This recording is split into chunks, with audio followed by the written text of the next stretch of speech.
বার্তা এক নজর। সাধারণ মানুষের সমস্যার সমাধানের কথা মাথায় রেখে নতুন প্রকল্পের নাম ঘোষণা করল মুখ্যমন্ত্রী মমতা বন্দ্যোপাধ্যায়। দুয়ারে সরকার প্রকল্পে সমস্যার সমাধান হয়েছে। একাধিক মানুষের যেটুকু খামতি রয়েছে সেই সমস্যার সমাধানের কথা মাথায় রেখে গতকাল নবান্নে সাংবাদিক সম্মেলনে মুখ্যমন্ত্রী মমতা বন্দ্যোপাধ্যায় ঘোষণা করে নতুন প্রকল্পের নাম আমাদের পাড়ায় আমাদের সমাধান। এই প্রকল্প চালু হলে বহু মানুষ উপকৃত হবে বলে মনে করছেন সাগরদ্বীপের বাসিন্দারা।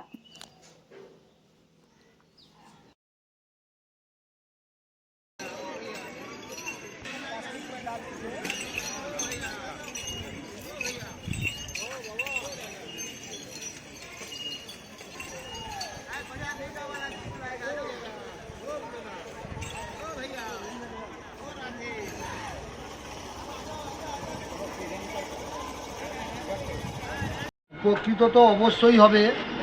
বাংলার মুখ্যমন্ত্রী, মানবিক মুখ্যমন্ত্রী, উনি চিন্তাভাবনা করে 2011 সালে ক্ষমতায় আসার পর থেকে সাধারণ মানুষের কথা চিন্তা করতে করতে তিনি ভাবলেন যে জনগণ একটা ব্লক ভিত্তিক বহু কষ্ট করে গিয়ে কাজকর্ম করতেন।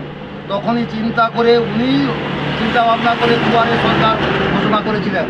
দুয়ারে সরকার সাধারণ মানুষ অনেক উপকৃত হয়েছে। যেরকম দুয়ারে রেশন, মানুষ পাড়ায় পাড়ায় রেশন পেয়ে যাচ্ছে, এরকম পাড়া ভিত্তিক আমাদের পাড়ায় আমাদের সমাধান যদি হয়, বাস্তবে এলাকার মানুষ অনেক উপকৃত হবে আমি মনে করছি। আমিও এলাকার মানুষ হিসাবে গর্ব অনুভব করছি যে মানবিক মুখ্যমন্ত্রী এরকম একটা ঘোষণা করেছেন। এতে কতটা খুশি? তাতে আমরা 100% খুশি। এরকম হলে সাধারণ মানুষ অনেকেই উপকৃত হবে, আর ব্লক পর্যন্ত, অঞ্চল পর্যন্ত দৌড়তে হবে না। মানবিক মুখ্যমন্ত্রী আগামীকাল নবান্নে এই ঘোষণাটা করেছেন।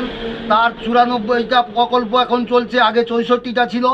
তারা এই পাড়া ভিত্তিক সব প্রকল্পগুলো, যেমন লক্ষ্মী ভাণ্ডার বলুন, স্বাস্থ্যসাথী বলুন, খাদ্যসাথী বলুন, যে সবুজ সাথী, কন্যাশ্রী, রূপশ্রী, এইসব করে তার 64টা এখন 94টা প্রকল্প পাড়াভিত্তিক এর সমস্যার সমাধান হবে, মানুষ অনেক উপকৃত হবে, এটা আমি মনে করছি।